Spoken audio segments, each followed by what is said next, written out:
भारत के प्रतिष्ठित विश्वविद्यालय राजीव गांधी केंद्रीय विश्वविद्यालय के अत्यंत सम्मानित कुलपति प्रोफेसर साकेत कुशवाहा जी, प्रोफेसर हरीश जी, प्रोफेसर ओकेन लेगो अभी परिचय करा रही थी, प्रिय यमुना बीनी, उपस्थित सभी अध्यापक बंधुओं, प्रिय विद्यार्थियों और सभी मेरे प्राध्यापक मित्रों, आज राजीव गांधी केंद्रीय विश्वविद्यालय के हिंदी विभाग ने एक ई संगोष्ठी का आयोजन किया है। कोविड-19 का उत्तरकाल, शिक्षा, साहित्य और समाज। उत्तरकाल के संदर्भ में शिक्षा, साहित्य और समाज को देखना, कैसे देखा जाए। कोविड के समय को सारी दुनिया में हम देख रहे हैं। उसके बाद का भारत, उसके बाद की शिक्षा, समाज और साहित्य की स्थिति बड़ी असमंजस में कि कहां से अपनी बात शुरू की जाए। मैं सोच रहा था तो महात्मा गांधी जी का एक संस्मरण मुझे पढ़ने को मिल गया।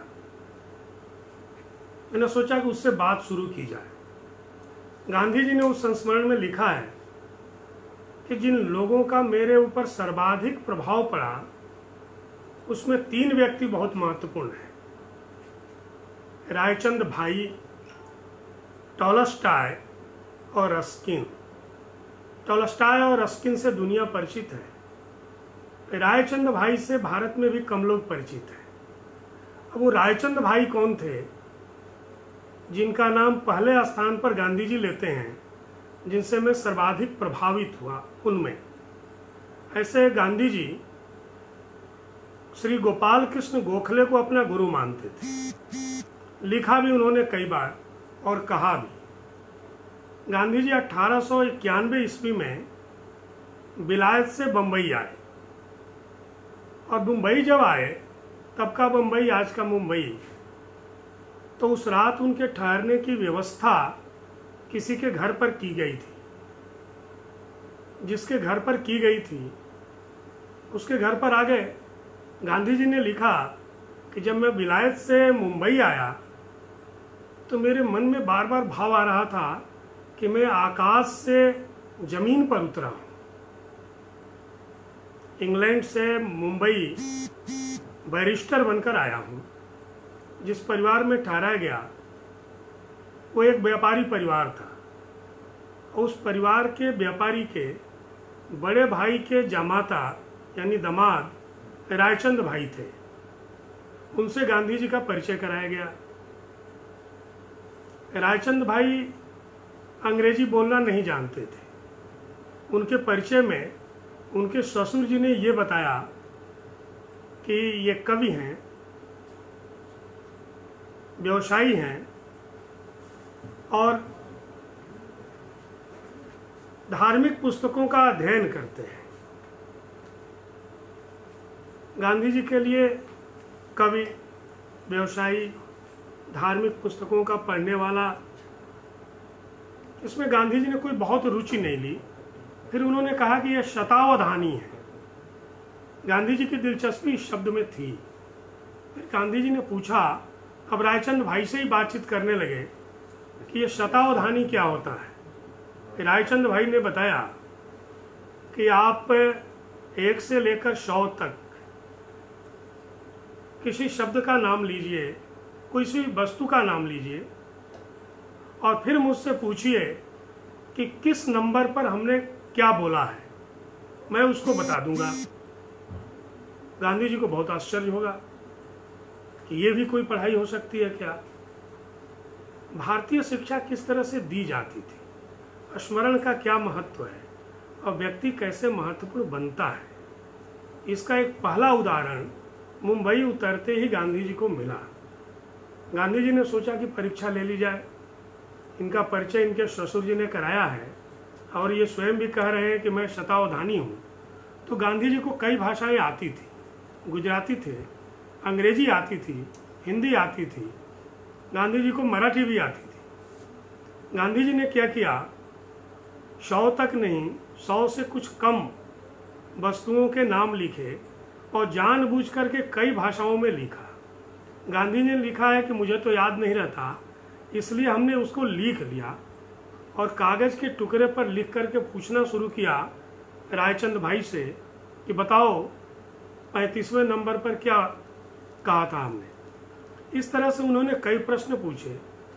रायचंद भाई ने रुक रुक कर गांधी जी को जो बताया वो सारे उत्तर सटीक थे।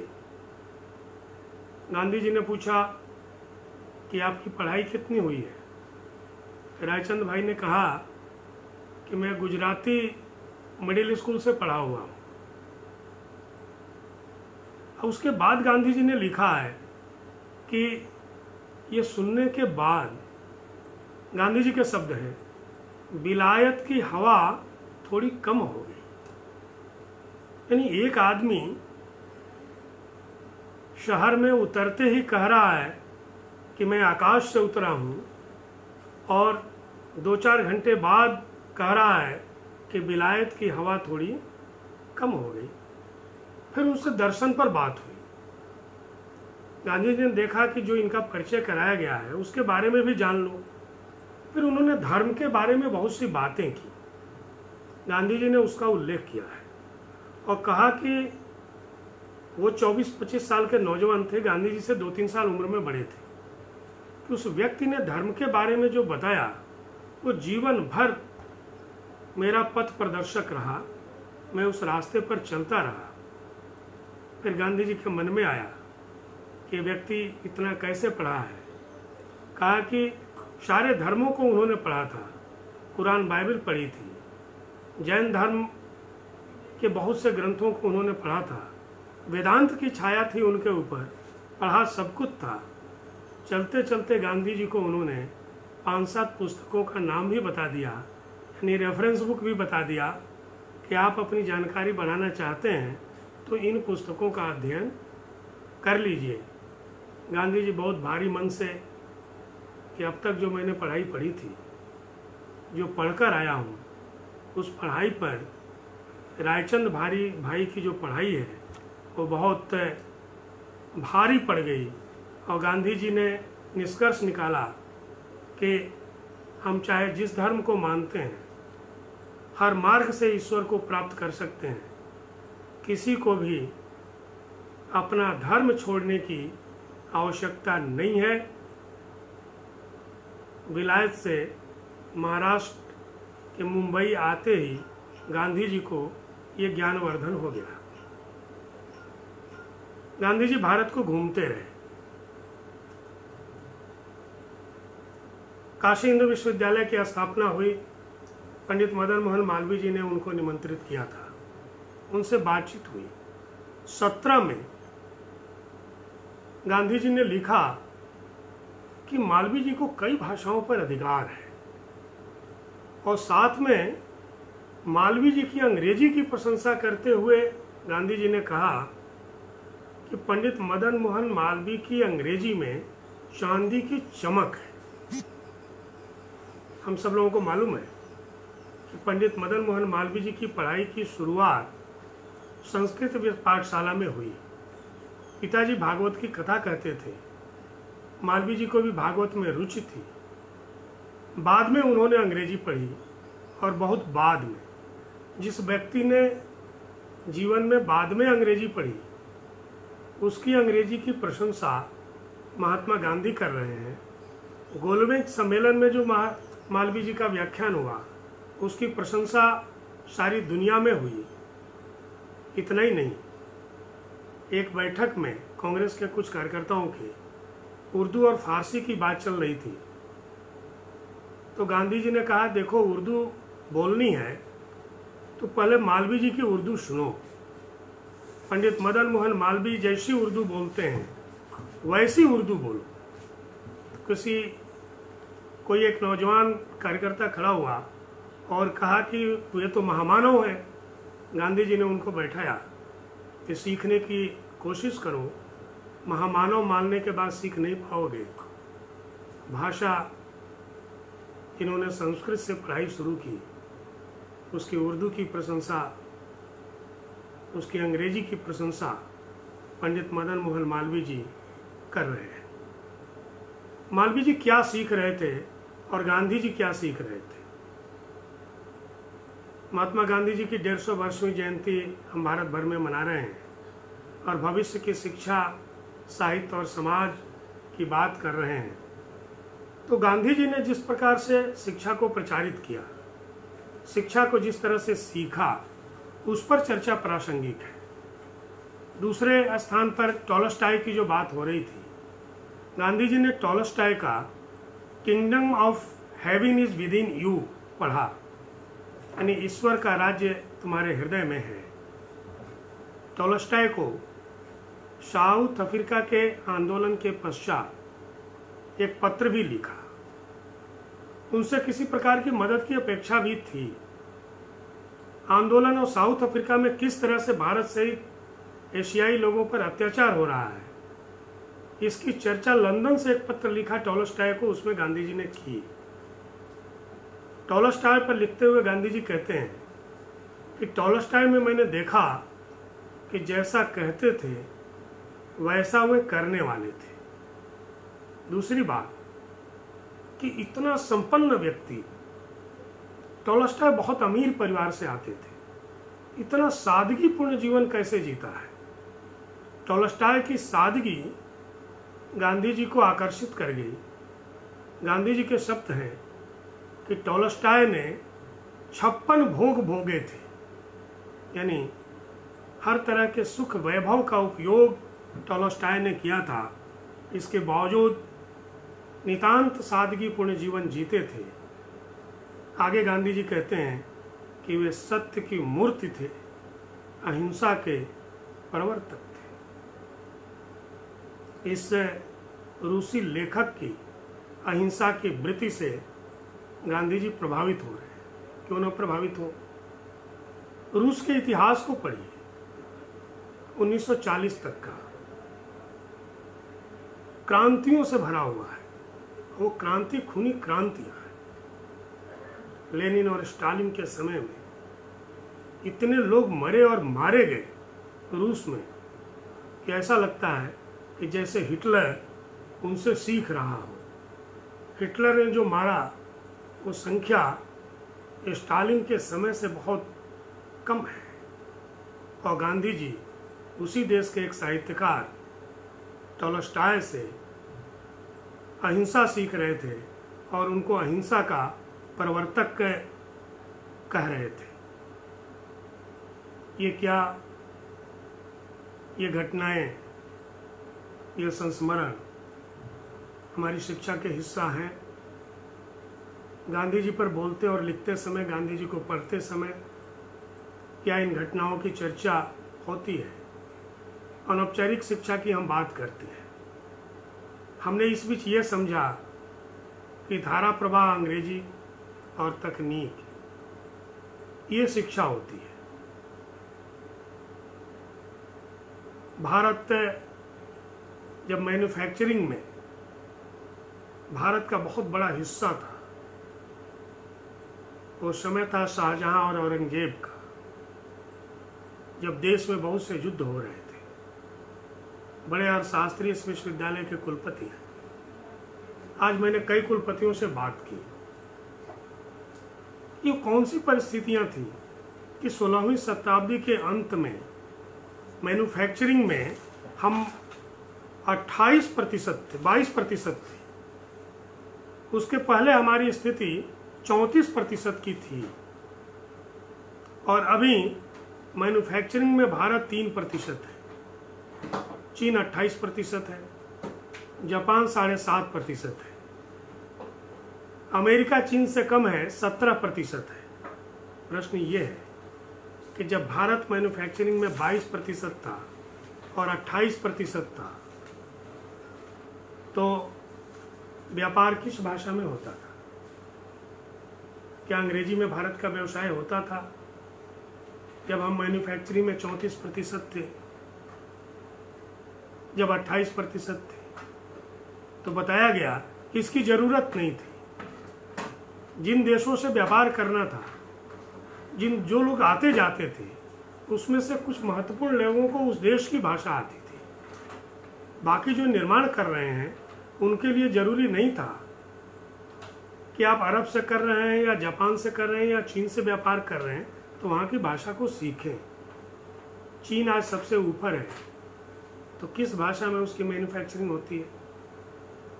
जापान बहुत आगे है, तो किस भाषा में होती है?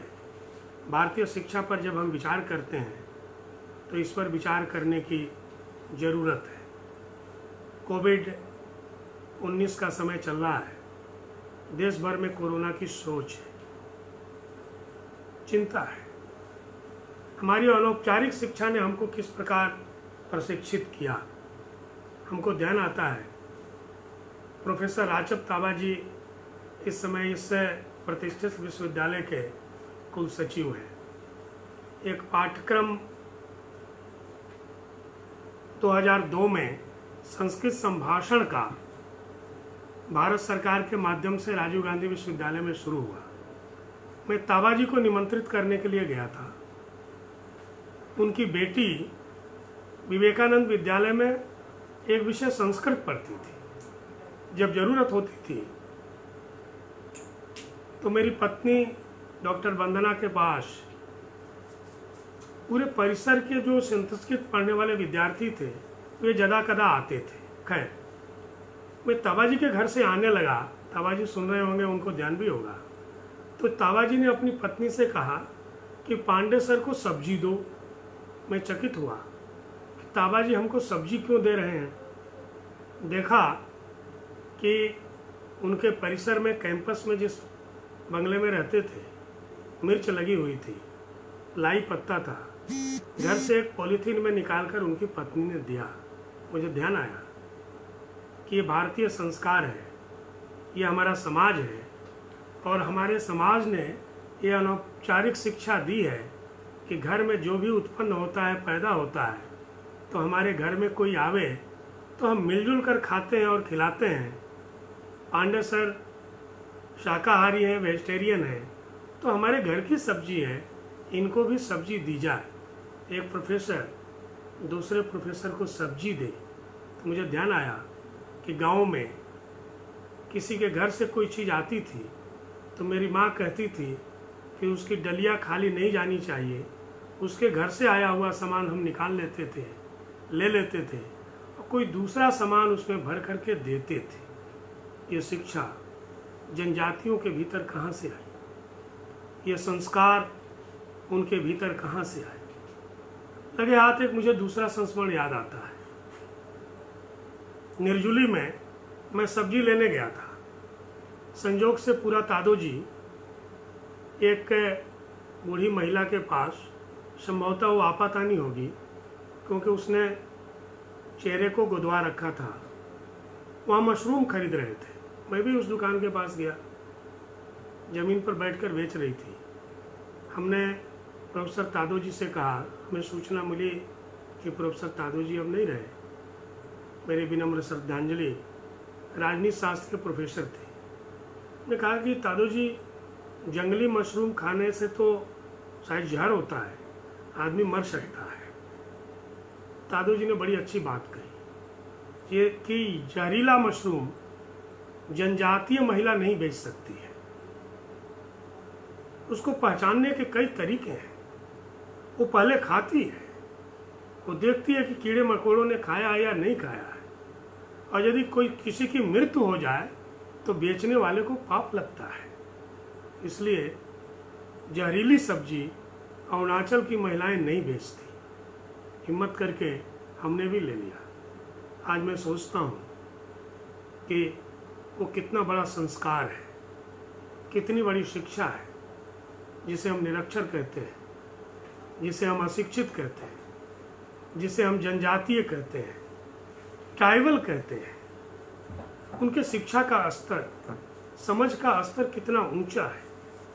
और जो बहुत पढ़े लिखे लोग हैं, जिन लोगों ने शिक्षा में अपने आप को बड़ा विकसित कर लिया है, क्या कोई एक्सपायरी डेट की दवाएं नहीं बेचते हैं?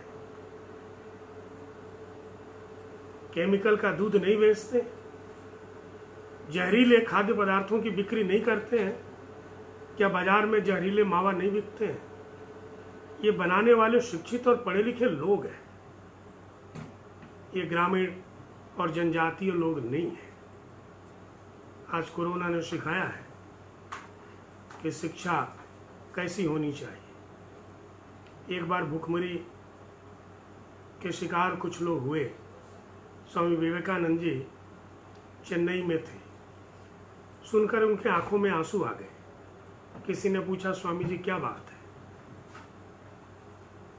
तो कहा कि कुछ लोग मर गए, इसका दुख तो है, लेकिन मैं दूसरी बात सोच करके दुखी हो रहा हूँ। कि वो कौन सी बात है? मैं दुखी इस बात से हो रहा हूँ कि समाज में खिलाने वाले लोगों की कमी हो गई है। हम उस देश के लोग हैं जहाँ भंडारे चलते रहे, आज भी चलते हैं। सड़कों पर जाते हुए लोग, उनकी रिपोर्टिंग, लेकिन मिलने वाले लोग, बातचीत करने वाले लोग, लेकिन हम पानी और रोटी लेकर के वहाँ कुछ लोग पहुँच रहे हैं। जितने लाख लोग जा रहे हैं उतने लाख लोग मदद में होते तो शायद ये स्थिति नहीं होती। इस शिक्षा की ज़रूरत कोविड के उत्तर काल की शिक्षा में हमें चाहिए। अरुणाचल से ही एक और संस्मरण, चूँकि अरुणाचल राजीव गांधी यूनिवर्सिटी की बात हो रही है, हमें प्रोफेसर रीबा जी का ध्यान आ रहा है। हमारे कई प्रोफेसर सुन रहे होंगे। एक बार ब्राह्मीण को लेकर के चर्चा हुई। प्रोफेसर मिवांग सर कुलपति थे, वो वनस्पति शास्त्र के प्रोफेसर थे। बहस थी कि ब्राह्मी कौन सी है। हमने बताया कि इस विश्वविद्यालय में एक मैकेनिक है, पैराजूली जी, उनके घर में ब्राह्मी लगी हुई है, चिरायता भी है। वहाँ से तोड़ लाया जाए, पता चल जाएगा कि ब्राह्मी कैसी होती है। मेरे पास कुछ डाक टिकट थे, उसको दिखाया, लोगों ने गूगल पर देखा।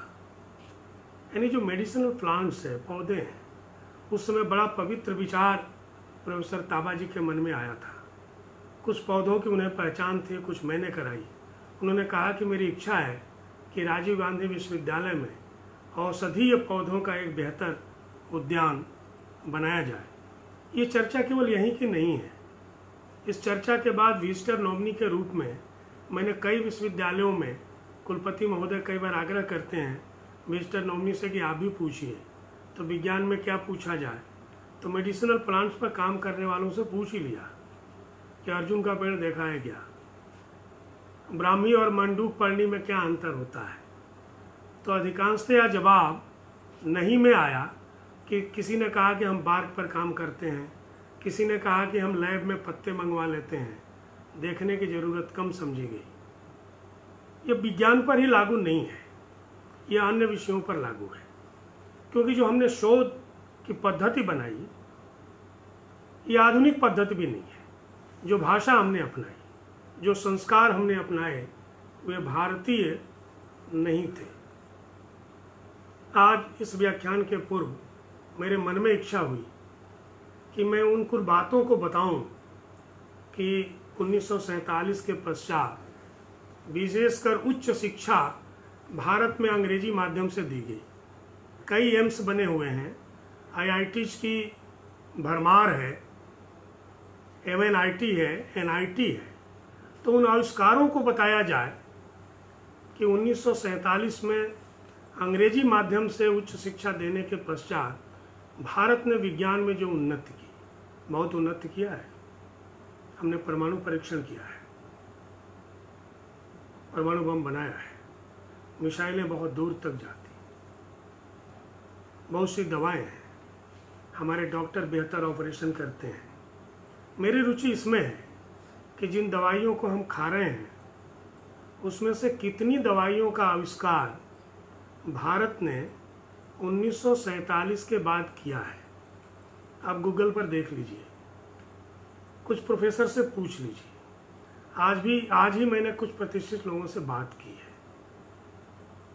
एक कुलपति ने तो मुझे ये बताया कि डॉक्टर साहब 3-4 दिन का समय दीजिए, कुछ लोगों को मैं लगाता हूँ, अब ये लोग ढूंढकर बताएंगे कि 1947 के बाद तकनीकी के क्षेत्र में हमारा आविष्कार क्या है। मैं कहना ये चाहता हूँ कि आप अंग्रेजी में तकनीक पढ़ते समय, विज्ञान पढ़ते समय, मेडिकल साइंस पढ़ते समय ये तर्क दे रहे हैं कि सारी अच्छी पुस्तकें अंग्रेजी में लिखी गई हैं। तो पढ़ी भी आपने अंग्रेजी में, शोध भी उसी भाषा में कर रहे हैं, और एक टैबलेट नहीं बना सकते। हमारे भारत में बनता है, भारतीय मजदूर है, भारतीय पैसा लगा हुआ है, आविष्कार हमारा नहीं है। आज हम आपसे बात कर रहे हैं जिस माध्यम से, क्या आविष्कार हमारा है? क्या यह आविष्कार 500 वर्ष पहले का है? पिछली शताब्दी का है। कंप्यूटर का आविष्कार कब हुआ? पर्सनल कंप्यूटर कब आया है? ये मोबाइल कब का है? और मोबाइल बन गया तो विचार करिए, तमाम तकनीकी विश्वविद्यालयों के और संस्थानों के रहते हुए इंटरनेट का आविष्कार हमारा नहीं है, फेसबुक हमारा नहीं है, व्हाट्सएप हमारा नहीं है, गूगल हमारा नहीं है, ट्विटर हमारा नहीं है, टिकटॉक हमारा नहीं है। तो खूब पढ़िए अंग्रेजी माध्यम में किताबें पढ़िए और बच्चों को हीन भावना का शिकार बना दीजिए। ज़रूरत पड़ने पर, चूँकि हिंदी विभाग सेमिनार करा रहा है इसलिए मैं ये बातें कह रहा हूँ, हिंदी के अध्यापक ही काम आते हैं। राजीव गांधी विश्वविद्यालय के अंग्रेजी विभाग में कई लोग हिंदी भाषी थे, अभी भी होंगे। जब केंद्रीय विश्वविद्यालय हुआ तो 2 भाषाओं में पत्र यूजीसी और भारत सरकार को जाते थे। जब भी कोई पत्र आवे या वार्षिक रिपोर्ट का अनुवाद करना हो तो कुलपति महोदय ने हिंदी विभाग को दे दिया कि इसका अनुवाद करिए। इसका अनुवाद अंग्रेजी विभाग क्यों नहीं करेगा? मान लीजिए कोई तमिल व्यक्ति नहीं कर सकता तो हिंदी वाले क्यों नहीं करेंगे? कैसे हिंदी वाले क्यों नहीं कर रहे हैं? हिंदी विभाग क्यों करेगा? क्योंकि कुलपति को भरोसा है कि हिंदी वालों को देंगे तो कर देंगे। अंग्रेजी वाले हिंदी भाषी भी होंगे, चाहे वो सरकार में बैठे हों, यूजीसी में बैठे हों, विश्वविद्यालयों में बैठे हों, तो कहेंगे I don't know Hindi, I don't know English. वो आई डोंट नो हिंदी कह सकता है, लेकिन हिंदी वाला न जानते हुए भी अंग्रेजी अपने सिर पर उस बोझ को लेकर व्याकरण, ग्रामर, इंसाइक्लोपीडिया और कोश लेकर के उस काम को पूरा करके देता है।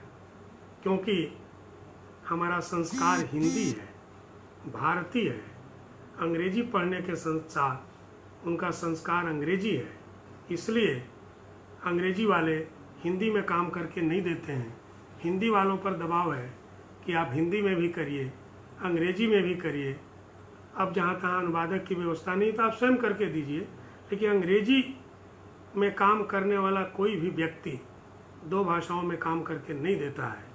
ये संस्कार भारत में किस शिक्षा से आएगा कि असमिया का आदमी असमिया में भी काम करे, अंग्रेजी में भी करे, हिंदी में भी करे, बंगला का आदमी 3 भाषाओं में काम करे और अंग्रेजी का आदमी केवल अंग्रेजी में काम करेगा?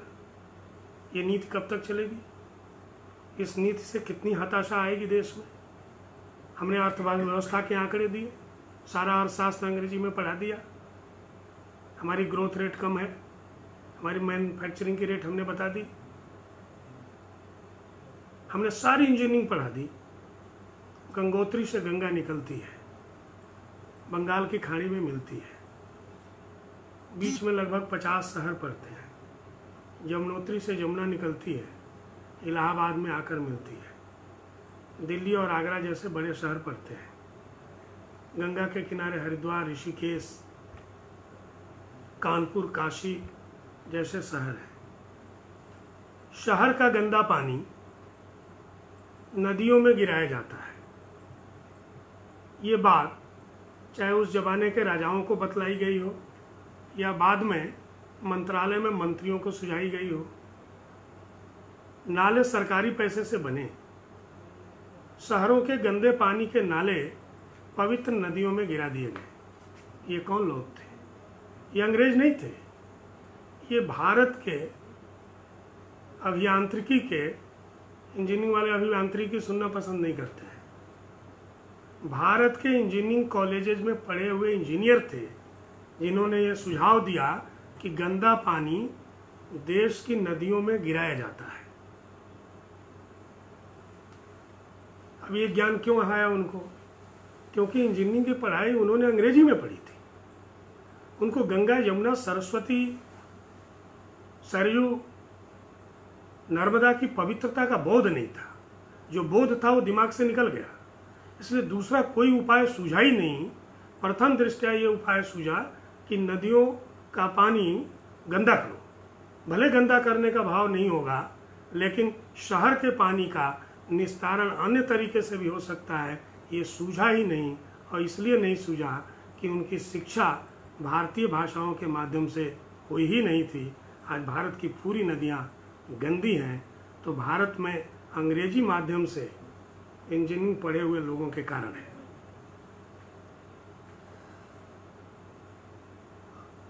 असम में चीन के आक्रमण के समय विनोबा जी आए थे। विनोबा भावे के नाम से हम भूदान यज्ञ को जानते हैं। महात्मा गांधी जी के परम अनुयायी। कोई बड़ी शिक्षा नहीं थी, वे हम लोगों की तरह कोई एमए पीएचडी नहीं थे, विश्वविद्यालयों में नहीं पढ़े। पिताजी की इच्छा थी कि बेटा फ्रेंच पढ़े 11वीं में, माँ चाहती थी संस्कृत पढ़े। उन्होंने फ्रेंच पढ़ा। माँ की इच्छा को पूरी करने के लिए बनारस आके संस्कृत भी पढ़ी। 12वीं पास थे, महात्मा गांधी के अनुयायी हो गए। 16-17 भाषाएं बोलते थे। असम आए, माधवदेव के प्रभाव को देखा। माधवदेव की बड़ी प्रसिद्ध पुस्तक है नाम घोषा, उसका उन्होंने हिंदी में अनुवाद किया। बड़ी उम्र में विनोबा जी ने असमिया सीखी। नॉर्थ लखीमपुर के पास एक गांव है, वहाँ विनोबा जी द्वारा स्थापित आश्रम है। 1906-07 में हिंदी विभाग में एक प्राध्यापक थे अमरेंद्र त्रिपाठी, आजकल इलाहाबाद में। हम दोनों स्कूटर से उस आश्रम को देखने के लिए गए। विनोबा जी ने जीवन यापन सहजता से हो, हम अर्थव्यवस्था पर बोझ न बने। एक तो पहले उन्होंने जमीन दान करवाई, लोगों ने दान किया। एक बूंद खून गिरे बिना 6 लाख एकड़, कुछ और आंकड़े होंगे, जमीन दान हो सकती है। आज सहज समझ में बात नहीं आती। खैर विनोबा जी के आश्रम कैसे थे, हम लोग देखने के लिए गए। वहाँ 2 महिलाएं थीं। इस शिक्षा, समाज और साहित्य तीनों को समझने के लिए मैं एक साथ ये संस्मरण सुना रहा हूँ। 2 महिलाएं थीं। दोनों महिलाएं धान लेकर आई आश्रम में। इसका मतलब कि अगहन पूस का महीना रहा होगा, धान कट रहे थे। रुद्राक्ष का एक पेड़, राजीव गांधी विश्वविद्यालय में भी 50 से अधिक रुद्राक्ष के पेड़ हैं। बगल में एक अमरख का पेड़ था, सामान्य सा मिट्टी का घर। उन्होंने पूछा थोड़ी देर बैठने के बाद, आप लोगों का काम कैसे चलता है, कितनी ज़मीन है? तो विनोबा जी ने जैसा बताया वैसे दिनचर्या है, हम लोग श्रम करके खाते हैं। आश्रम और श्रम, 2 महिलाएं धान लाए। क्या खाती हैं? चावल खाते हैं। और क्या खाती हैं? कि माटी दाल। असम में उड़द दाल को माटी दाल कहते हैं। थोड़ी सी दाल भी दिखी। और क्या खाती हैं? का और क्या खाना है? तरह तरह के साग उगे हुए हैं। देखा मैंने नोना का साग, कुल्फा का साग, कर्मी का साग, लाई पत्ता। कि और क्या खाती हैं? तो देखा कि एक थोड़ी सी जुजलाई। कि और क्या खाएंगे? वो देखिए अमरख का पेड़ है, अमरख की चटनी खाते हैं, इसकी सब्जी बनाते हैं कई तरह से। ये अमृत भोजन है। ये भी लगा कि कोई व्यक्ति कितना खा सकता है? क्यों पूछ रहा हूँ इस तरह का प्रश्न? कहा कि सर, जोहा का चावल है, माटी दाल का दाल है, अमरख की सब्जी है, तरह तरह की भाजी है, तो और खाने के लिए क्या चाहिए? हम लोगों ने गाय रखी है। ये विनोबा जी ने समझाया था। एक परिवार कम जमीन पर कम चीज़ों का उपभोग करते हुए कैसे जिंदा रह सकता है। हमने कहा और समय कैसे बीतता है, तो सुनाया। असमिया का माधव देव का नाम घोषा का एक पद है। चूँकि साहित्य की बात है तो इसको मैं कोट करूँगा, उद्धृत करूँगा। मुक्ति त निष्प्रिय ईटों से ही भक्तक नमो, रसमय मागो हो भगति, समस्त मस्तक मणि निज भक्तर अवश्य, भजो हेन देव यदुपति, यार राम कृष्ण नाम नावे भव सिंधु तरी, पावे परम पद पापी यत, सदानंद सनातन हेनय कृष्णक सदा, उपासो करहो हृदयत। भक्ति में निष्प्रिय जो है उस भक्त का नमस्कार है। मैं रसमय भक्ति मांगता हूँ। इस पद का भावार्थ है, मैं यदुपति कृष्ण की प्रार्थना करता हूँ। राम कृष्ण का नाम लेकर के बड़े बड़े पापी तर गए, परम पद को प्राप्त कर गए। सदानंद सनातन कृष्ण की सदा उपासना करो। एक बार गांधी जी ने कहा था, भजन मुझे बहुत प्रिय है, लेकिन स्वतंत्रता आंदोलन और सत्याग्रह को अब मैं छोड़ नहीं सकता, पीछे नहीं मुड़ता। यदि मैं इस काम में नहीं लगा होता तो भक्ति और भजन करता। यानी जो खाली समय है, श्रम से अन्न पैदा करने के पश्चात, बनाकर खाने के पश्चात, गोपालन करने के पश्चात, वो बाद का समय हम भक्ति और भजन में बिताते हैं। फिर मैंने एक प्रश्न पूछा, उससे लगा हुआ, इससे क्या मिलता है? एक बगल में एक व्यक्ति खड़ा था, असमिया व्यक्ति। इसके उत्तर में उसने 4 पंक्तियां फिर पढ़ दी। समस्त वेदांत सार महाभागवत शास्त्र, इहार अमृत रस पाई, परम संतोषे पान करिले, इजने तार अन्यत रसत रति नाई। जिसमें समस्त वेदांत सार हो, महाभागवत शास्त्र इसका अमृत रस पान कर लिया, जिसने इस अमृत का परम संतोष से पान कर लिया, उसे किसी अन्य रस की आवश्यकता नहीं होती, अन्य रस में उसकी कोई रति नहीं होती। आप इन दोनों बहनों से क्या बार बार पूछ रहे हैं? ये भक्त है, श्रमजीवी भक्त है, विनोबा जी के बताए हुए रास्ते पर चल रही हैं। इन लोगों ने वेदांत के सार को समझ लिया, महाभागवत शास्त्र के तत्वज्ञान को समझ लिया है, और इस अमृत को जिसने प्राप्त कर लिया है, उसे और अब किस रस की आवश्यकता है? ये भारतीय जीवन है, भारतीय शिक्षा है, भारतीय जीवन पद्धति है, जो महामना गांधी और विनोबा जी दे रहे थे। क्या आज़ाद भारत को इसकी ज़रूरत नहीं है? कोविड-19 के बाद कम में कैसे जिया जाता है सबको मालूम नहीं पड़ गया? बड़ी अच्छी बात माननीय प्रधानमंत्री जी ने कही कि लोकल के प्रति वोकल हो जाओ, लोकल के प्रति वोकल। इसका अनुभव 2006 में हम दोनों ने लखीमपुर के पास के एक गांव में किया था कि लोकल के प्रति विनोबा जी की 2 शिष्याएं कितनी वोकल थी कि हमारे पास अमरक है, जो आज चावल है, नोना और कर्मी का साग है, हमारे पास गाय है, और क्या चाहिए? और भक्ति पद्धति है। विनोबा जी के इन संस्मरणों से, और इसको जिया, जो मैं बात कर रहा था कि टॉलस्टॉय के बारे में जो गांधी जी ने कहा कि जैसा कहते थे वैसा करते थे, ये साधना विनोबा जी की भी थी। विनोबा जी घर से गांधी जी के पास आए, आश्रम में आते हैं, काम क्या मिला करने को? ब्राह्मण का लड़का, माँ संस्कृत पढ़ाना चाहती है, फ्रेंच पढ़ा हुआ है, बहुत तेजस्वी थे विनोबा जी। उनको बताया गया कि सुबह संडास साफ करना है, यानी पैखाना साफ करना है। और क्या करना है कि दोपहर में खाना बनाना है और शाम को गीता का प्रवचन करना है।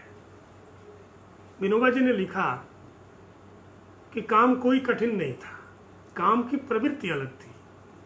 सुबह पैखाना साफ करना, दोपहर में रोटी बनाना, शाम को गीता पर प्रवचन करना। क्या ये शिक्षा आज की हमारी शिक्षा पद्धति के भीतर से आ रही है? हम तपाक से जवाब नहीं दे देते हैं क्या कि मेरे फील्ड का काम नहीं है, इसमें मेरा स्पेशलाइजेशन नहीं है, विशेषज्ञता नहीं है। हम कई बार अपने ही विषय में पढ़कर नया नहीं पढ़ाना चाहते। विनोबा जी ने कहा कि सबसे अधिक डांट मुझे पड़ती थी रोटी बनाते समय। बार बार कहती थी इतना बड़ा हो गया, इसको रोटी गोल बनाने नहीं आती है। तो पहला अभ्यास किया गोल रोटी बनाने का। उन्होंने लिखा कि मैं गीता का प्रवचन करता था, कभी कभी जब गांधी जी श्रोताओं में बैठ जाते थे तब मुझे असुविधा जरूर होती थी। उस दिन अतिरिक्त तैयारी से पढ़ता था। फिर उन्होंने छुट्टी ली 1 साल की कि गांधी जी मैं संस्कृत पढ़ना चाहता हूँ। 1 साल के लिए बनारस आए, दुर्गा घाट पर किसी पंडित के पास पढ़े, संस्कृत पढ़ के गए। 1 साल की छुट्टी लिए थे। शायद सरकारी तंत्र में भी उतनी सिद्धांत के प्रति निष्ठा, अनुशासन, दबाव नहीं देखते हैं। विनोबा जी के ऊपर कोई दबाव नहीं था, 10 दिन बाद जा सकते थे। उन्होंने कहा कि हमने महामना से कहा है कि मैं 1 साल की छुट्टी पर जाऊंगा, और 1 दिन पहले वे महामना के पास उपस्थित हो गए कि गांधी जी मैं संस्कृत पढ़ करके आ गया हूँ। और केवल इतना ही नहीं कहा, पूरी एक सूची गांधी जी को दिखाई।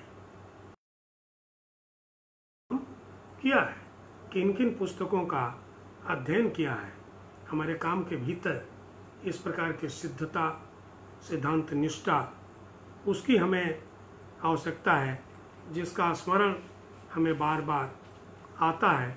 और उस दृष्टि के बिना हम अपने देश को विकसित नहीं कर सकते। बहुत सी चुनौतियां हैं। हमारे भौतिक विकास की गति 135 करोड़ आबादी को देखते हुए, वैश्विक दबावों को देखते हुए जितनी चाहिए उस गति से नहीं हुई। शिक्षा बहुत बड़ी समस्या है। अभी तो साक्षरता ही नहीं पहुंची। करोड़ों भारतीय निरक्षर हैं और इस गति से अभी 20 वर्ष लगने वाले हैं। लेकिन उसके पहले जो शिक्षित हो गए हैं, जो वैज्ञानिक शिक्षा पाए हैं, उनके ऊपर भारी दबाव है। बहुत से प्राणी लुप्त हो रहे हैं। लुप्त जीवों की रक्षा कैसे हो? चिड़िया लुप्त हो गई, बहुत से जानवर लुप्त हो गए, समुद्र में लुप्त हो गए, नदियों में लुप्त हो गए। हमारी भोगवादी शिक्षा और पद्धति ने केवल यही सिखाया कि मनुष्य सृष्टि में सारे जीवों का सब कुछ का भोग करने के लिए बना है। कि क्या इस शिक्षा ने उस साधना को नष्ट नहीं किया कि हम सब एक दूसरे के लिए बने हुए हैं? अस्तित्व का संकट है। वो अस्तित्व का संकट कई रूपों में है। हमारे पहचान का संकट है। क्या जिस रूप में हम जहाँ भी हैं, जिस तरह से हैं, हम विकसित नहीं हो सकते हैं? हो सकते हैं। क्या हजारों वर्षों से जनजातियां वनों में रह रही थी तो उन्होंने कोई आविष्कार नहीं किए थे? वे क्या किसी दवा दारू को नहीं जानते थे? अरुणाचल में ही विश्व भर के रिसर्चर आ रहे हैं। 0 एक जगह है जहाँ पर मछली और धान एक साथ उत्पन्न होता है, एक साथ बढ़ता है। 1 घंटे में धान के खेत को खाली कर लेते हैं, 1 घंटे में भर लेते हैं। इस ज्ञान को सीखने के लिए किस ब्रिटेन, अमेरिका, इंग्लैंड और जापान के वैज्ञानिक की जरूरत पड़ी? ये जनजातीय ज्ञान था। वे नमक बनाना जानते थे और बताते हैं कि पहला आपातानी 1946 या 47 में मैदानी हिस्से में आया था। तो विकास कैसे कर रहे थे? उनकी अपनी जीवंत प्रयोगशालाएं थी, शोध की वृत्ति थी, और ये चारों तरफ थी। तब परशुराम जी फरसा धोने के लिए अरुणाचल आए, लोहित नदी के तट पर। उन्होंने अपना फरसा धोया। पूरा इलाका आज परशुराम कुंड के नाम से जाना जाता है। वहाँ कई जनजातियाँ रहती हैं, उनकी अपनी भाषा है। मिश्मी जनजाति, उनके भी 3 भेद हैं, ईदू मिश्मी, मीजू मिश्मी, दिगारू मिश्मी। वे मिश्मी जनजातियाँ परशुराम के साथ अपने को जोड़ती हैं। उनके बीच अपनी कथाएं हैं, पौराणिक कथाओं से कुछ अलग कथा होगी। उसी मिश्मी जनजाति से रुक्मिणी आती है, भीष्मक नगर है, मालनी थान है, फिर विकास हुआ। हम और एक बॉटनी के प्रोफेसर वहाँ गए थे, किसी कॉलेज में फ्लाइंग में गए थे, तो वहाँ उतरे। बहुत तेज हवाएं हैं, आज भी लगता है कि जैसे परशुराम का उत्तरीय लहरा रहा, और लोहित पहाड़ से नीचे आती है, शतधा फट जाती है, 50 धाराओं में बहती है, फिर वो ब्रह्मपुत्र बनती है। आज भी असम में उस इलाके में लोहित और लोहित नाम मिल जाते हैं। वह लोहित जहाँ परशुराम ने फरसा धोया था, वहाँ से नदी मैदानों में आती है, तो एक समृद्ध क्षेत्र को विकसित करती है। उन लोगों ने धान की खेती, जंगलों में औषधीय पौधे, जीव जंतुओं का पालन पोषण, भरण पोषण, और तो और वस्त्र बनाने की विधि को विकसित किया। क्या उनकी भाषाएं जीवित नहीं रहनी चाहिए? उनकी भाषाओं पर क्या विश्वविद्यालयों में योजना है?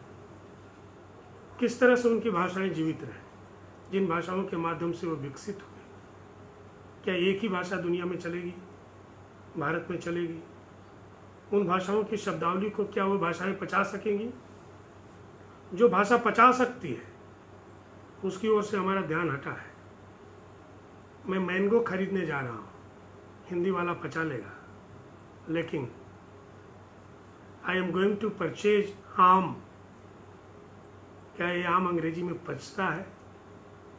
तमाम जनजातीय भाषाएं, भारतीय भाषाओं की शब्दावली हिंदी में पच जाएगी, हिंदी की शब्दावली भारतीय भाषाओं में पच जाएगी। इस तरफ ध्यान दे करके भविष्य की शिक्षा के लिए नीतियाँ बनाते हो। जो हमारा समाज निर्मित हुआ है, वो समाज समासिक समाज है, उसकी भाषाएं सामाजिक है, उस समासिक है, उसके रहन सहन समासिक है, और इसके भीतर से विश्व शांति का संदेश जाता है। भारत ने विश्व पर कभी आक्रमण नहीं किया, बचाव किया है। ये विश्व शांति भारत के भीतर से आएगी। दुनिया में जब चारों ओर उथल पुथल है, तो भारत की ओर ध्यान है। हम विश्व को विश्व शांति देंगे। ये शिक्षा हमारी शिक्षा का हिस्सा होना चाहिए। भारत शायद दुनिया से आतंकवाद जाएगा, तो भारतीय शिक्षा से जाएगा। अस्तित्व के संकट दूर होंगे। भुखमरी और खाद्य सुरक्षा से हम जी रहे हैं। भुखमरी और खाद्य सुरक्षा हमारी चेतना में जो चीज़ें हैं, कुछ चीज़ों की हमने चर्चा की, उसके भीतर से जाएगी। कुटीर उद्योग और लघु उद्योगों के लिए बड़ा फंड अभी मिला है। ये 70 वर्षों में होना चाहिए था। जो गांव का है वो क्यों भाग करके जा रहा है? और शहरों में कितनी निर्दयता है। जिन मजदूरों ने 15 वर्ष 20 वर्ष जिन फैक्ट्रियों में उस सेठ के यहाँ काम किया, वो 2 महीने का खर्च उसका नहीं चला सकते।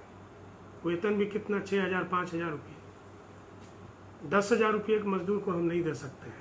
उसको भगा दिया, वो भागने को मजबूर हुआ। भारत में 1,000 के आसपास विश्वविद्यालय हैं। उसमें से कितने विश्वविद्यालय ग्रामीण क्षेत्रों में हैं? हमारी सोच में ये बात नहीं आती। प्राइवेट विश्वविद्यालयों के तो बिल्कुल ही नहीं, सरकारी भी नहीं। डीम्ड यूनिवर्सिटी वनस्थली है। जयपुर से 80 किलोमीटर दूर महिलाओं के लिए एक विश्वविद्यालय बनाने की बात आज से 70 वर्ष पहले जब किसी ने सोची होगी, तो गांव को चुना और भारत भर से महिलाएं आकर के पढ़ी, आज भी पढ़ती हैं। 15,000 महिलाएं पढ़ रही हैं। आज हम जब सोचते हैं तो शहरों को सोचते हैं। केंद्रीय हिंदी संस्थान जहाँ मैं निदेशक हूँ, इसको एक तेलुगु विद्वान ने बनाया, मोटेरी सत्यनारायण जी ने। 12वीं पास थे, 6 भाषाएं बोलते थे, और केंद्रीय हिंदी संस्थान का मुख्यालय आगरा में रखा। आज व्यवहारिक हिंदी भारत भर में पढ़ाई जा रही है। राजीव गांधी विश्वविद्यालय में भी पाठ्यक्रम है। पाठ्यक्रम बनाते समय मुझे नहीं मालूम था कि इस पाठ्यक्रम की शुरुआत केंद्रीय हिंदी संस्थान ने और एक तेलुगु विद्वान ने की है। मुतुरी सत्यनारायण जी ने अप्लाइड हिंदी, व्यवहारिक हिंदी की शुरुआत की थी, और उद्घाटन सत्र में केंद्र के राज्य मंत्री जी आए थे।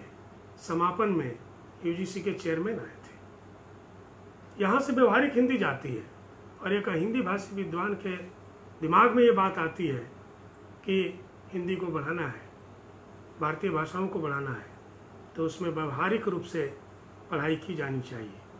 विकास के साथ सुसंगति है क्या? हमारी शिक्षा में विकास और सुसंगति दोनों की शिक्षा है क्या? नहीं है तो साहित्य और समाज कैसे एक साथ चल सकता है? संवेदनशील संस्कृति, यह शिक्षा का विषय है क्या? संस्कृति के साथ संवेदना, संवेदना साहित्य से आती है। इतिहास में संवेदनात्मक बिंदुओं की पड़ताल, समाजशास्त्र में उनकी पहचान, हम कैसे अलग हो सकते हैं, हमें क्या फर्क है, अलगाव के कितने बिंदु हैं, इसकी खोज करो। इस पर जोर दिया जाता है, भिन्नता पर जोर। भारत में अनेकता में एकता इसलिए है कि एकता के सूत्र विद्यमान है जो अनेकता में एकता को जोड़े रखता है। इसलिए एकता पर बात करो, एकता के सूत्रों पर बात करो, उसके साथ सुसंगति को बैठाओ। व्यक्तित्व का विघटन चारों ओर दिखलाई पड़ रहा है। व्यक्तित्व का विघटन क्यों नहीं होगा? ये सारी चीज़ें आधुनिक चीज़ें जिनको हम विकास का लक्षण मानने हैं, ये विकास के लक्षण हमको तमाम चीज़ों से दूर कर रहे हैं। परिवार से दूर कर रहे हैं, संवाद से दूर कर रहे हैं, रिश्ते नातों से हमें दूर कर रहे हैं। एकांतिक जीवन, हम घर में 10 लोगों के बीच में भी बैठ करके एकांत हो गए हैं, और एकांत हमारे व्यक्तित्व का विघटन कर रहा है। जनसंख्या का विस्फोट कैसे रुकेगा? ये जोर जबरदस्ती का प्रश्न नहीं है, ये हमारी सोच का प्रश्न है। इस सोच को हमें विकसित करना होगा। प्रबंधन की उपयुक्त विधि, हमने प्रबंधन को पढ़ाना शुरू किया। तमाम महाविद्यालय खुल गए, MBA पास चारों ओर बिखर गए, कोई नौकरी नहीं मिली, क्योंकि जो हमने प्रबंधन पढ़ा उसके सारे सिद्धांत विदेशों में बने हुए थे, विदेशी विकास को लेकर बनाए हुए थे, भारतीय मिट्टी और जमीन के अनुरूप नहीं बने थे। नतीजा क्या हुआ? प्रबंधन में भारी खर्च अभिभावकों ने किया, और बेटा बेटी प्रबंधन की डिग्री लेकर के कोई दवा की दुकान में पर्ची काट रहा है, कोई पेट्रोल पंप पर काम कर रहा है। भारतीय प्रबंधकों की स्थिति क्या होगी? तो वो जिस प्रबंधन को पढ़ करके वो खड़ा हुआ है, जिस शिक्षा के साथ खड़ा हुआ है, वो भारतीय मिट्टी के अनुरूप नहीं है, वो सिद्धांत भारत की मिट्टी के अनुरूप नहीं है। 2000 साल पुराने, 1500 वर्ष पुराने यूरोप के सिद्धांतों को, पाश्चात्य सिद्धांतों को हम पढ़ाते हैं, और उसमें हम अपनत्व की अनुभूति करते हैं, उसको आधुनिकता कहते हैं। जो तब के 2 करोड़ 4 करोड़, आज के 10 करोड़ देशों के लिए जो सिद्धांत बनाए हुए थे, ये विज्ञान में नहीं, प्रबंधन और समाजशास्त्र और अर्थशास्त्र में नहीं, ये साहित्य में भी है। हम संस्कृत काव्यशास्त्र को पढ़ाते थे, कहीं पढ़ाते हैं तो लोग कहते हैं ये पुरातन पंथ है। भरत मुनि को पढ़ाना, मम्मट को पढ़ाना, भामा को पढ़ाना, कुंतक को पढ़ाना, ये पुरातन पढ़ाना है। यानी क्या हिंदी का साहित्य, मराठी बंगला का साहित्य उन पाश्चात्य विचारकों के सिद्धांतों के आधार पर चलता है? शंकरदेव लिख रहे थे, तुलसीदास लिख रहे थे, तो आइए रिचर्ड्स, एलियट लिख रहे थे, क्या उनके सिद्धांतों से हम तुलसीदास का मूल्यांकन करेंगे? हिंदी का अपना समीक्षा सिद्धांत नहीं पढ़ेंगे क्या? अपने सिद्धांत में जो विकसित हुआ समीक्षा में, उनकी हमने क्या दुर्गति कर दी? उनकी बात नहीं करते हैं, और उनको जो अनुवाद से पढ़ते हैं। मजे की बात कि इसका सारा श्रेय हमने इंग्लैंड को दे दिया। वो पाश्चात्य जगत के सिद्धांत थे, वे सब इंग्लैंड के नहीं थे, अंग्रेजी के नहीं थे। अरस्तु और प्लेटो अंग्रेजी बोलने वाले लोग नहीं थे, वो जर्मनी से आए, फ्रांस से आए, इटली से आए। हमने उसको अंग्रेजी काव्यशास्त्र कह दिया, पुराने लोग उसको पाश्चात्य काव्यशास्त्र कहते थे। सारा श्रेय जिनके सिर बांधा, उनका योगदान न्यूनतम है, विकास में उनका योगदान न्यूनतम है। मैंने बताया कि जब हम 28% थे तो अंग्रेजी नहीं थी। औद्योगिक क्रांति के साथ भारत को क्या मिला? 1874 में भारतेंदु हरिश्चंद्र ने कवि वचन सुधा में लिखा कि सारा धन विदेश जा रहा है, विदेश से लकड़ी के दरवाजे आ रहे हैं, हमारे बढ़ई बेकार हो रहे हैं। भारत का उद्योग, भारत के कारीगर, भारत का कौशल क्या भारतीयों के हाथ में रह गया? हमने उसके प्रति उपेक्षा का भाव अपनाया। जो इन काम को कर रहे थे, जिनकी आजीविका इन कामों से चल रही थी, उनको हमने छोटा कहा और फैक्ट्रियों में जाकर के उसी काम को करने वाले को हमने बड़ा कहा। उनके भीतर एक हीनता का बोध पैदा कर दिया। इस शिक्षा कारण हम विकसित नहीं हो सकते। ये जड़ों से कटी हुई है, दिशाहीन है। इसलिए जो भविष्य की शिक्षा है वो आत्मशक्ति को बढ़ाने वाली है। पूरी शिक्षा में अध्यात्म शून्यता आ गई, अध्यात्म शून्यता आ गई। और पढ़ाएंगे किसको? जो अध्यात्म के बल पर विकसित हुए। भारतीय शिक्षा चिंतक कौन है? अरविंद है, विवेकानंद है, दयानंद है, महात्मा गांधी है, रविंद्रनाथ है, विनोबा भावे है। इनके विचारों के साथ हमारी शिक्षा चलती है। जिनकी शिक्षा में अध्यात्म है, जीवन जीने की कला है, भारत की समझ है और इन सब के भीतर से उगता हुआ एक उभरता हुआ कला संस्कृति का बोध है। इस सब के समन्वय के साथ का समय गुजर जाएगा और हम शिक्षा, साहित्य और समाज को देखेंगे तो हम विकसित होंगे। विद्युत शक्ति के विद्युत कण जो व्यस्त रस बिखरे हैं जो निरुपाय, समन्वय उनका करो समस्त, विजयनी मानवता हो जाए। प्रसाद जी ने बहुत पहले कहा था कि हमारी शक्तियाँ जो बिखरी हुई हैं उनका समन्वय करो, ये मानवता विजयी हो जाएगी, विश्व विजयी हो जाएगी। भारत की चिंता भारत की भी है, विश्व मानवता की भी है, क्योंकि हमने कभी भी प्रार्थना में भी, उपदेश में भी अपनी चिंता नहीं की। सर्वे भवन्तु सुखिनः, सर्वे सन्तु निरामया, सर्वे भद्राणि पश्यन्तु मा कश्चित् दुःख भाग भवेत्। सब सुखी हो, सब संपन्न हो, सब निरोग हो, ये भारतीय साहित्य की कामना है। इस शिक्षा को हम भारतीय समाज में, भारतीय साहित्य में फिर से प्रचारित और प्रसारित करना चाहते हैं। हिंदी विभाग ने महत्वपूर्ण संगोष्ठी इस विषय पर ई संगोष्ठी आयोजित की। एक अपने पुराने शिक्षक को बोलने के लिए याद किया। इसके निमित्त कुलपति प्रोफेसर साकेत कुशवाहा जी, कुल सचिव अरे मित्र प्रोफेसर ताबा जी, प्रिय हरीश जी, ओकेन, जमुना, यालम सिंह जी, समस्त शिक्षकों को मैं बहुत ही आदर के साथ याद करते हुए अपनी बात पूरी करता हूँ। धन्यवाद।